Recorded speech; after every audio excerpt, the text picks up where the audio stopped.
In the current climate of disinformation and misinformation, much of it being spread by the government, the media, and publicly funded NGOs, this 5-minute presentation will walk you through some of the key facts and information that you may need for the March 8th referendum so you can make the most informed decision as you cast your vote.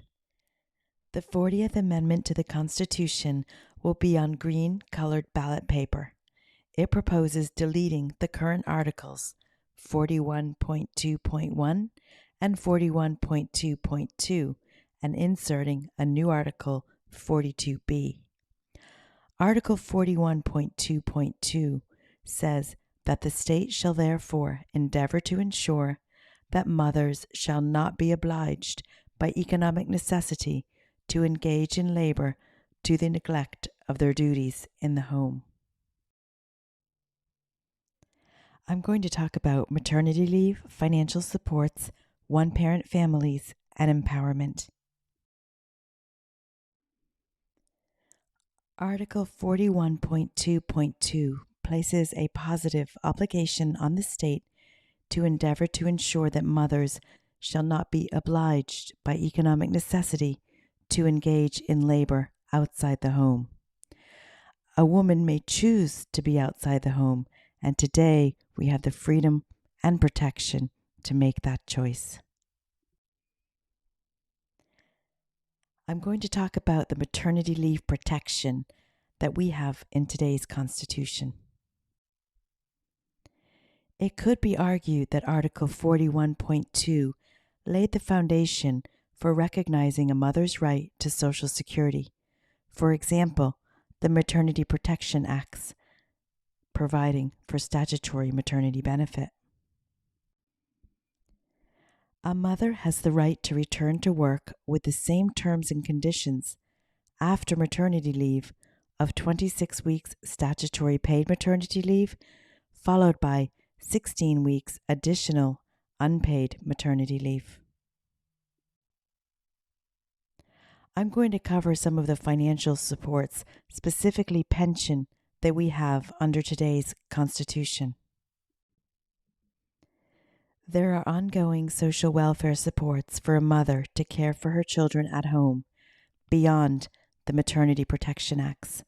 It is clearly conceivable that if the state attempted to remove such financial supports, it could constitute a breach of the constitutional duty of the state under Article 41. The Department of Social Protection take into account home caring periods when calculating a woman's entitlements to state pension contributory. The home caring period scheme was introduced to ensure that women who took time out at home to care for their children under 12 years are not penalized when it comes to calculating their PRSI contributions for the pension. The home caring period scheme reflects the very ethos of Article 41.2 that a mother should not be obliged to engage in labor when fulfilling the fundamental role of caring for her children in the home.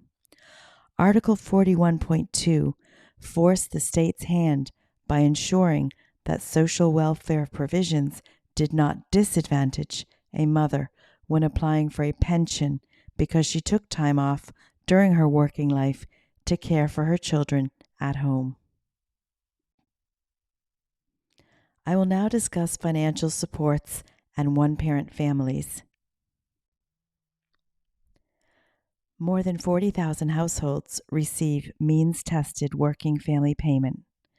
One-parent family payment is paid to a single parent up to the time that their youngest child reaches 7 years or 16 years if their child is in receipt of the domiciliary care allowance. 1 in 4 families with children in Ireland is a one-parent family, 86.4% of which are headed by a mother. The reference to duties in the home at Article 41.2.2 is in relation to a mother performing the fundamental role of caring for her children. Remove Article 41.2.2, and a mother is at the mercy of successive governments who can reduce or remove such financial supports and special protections through statutory provisions. Do you trust your government with this?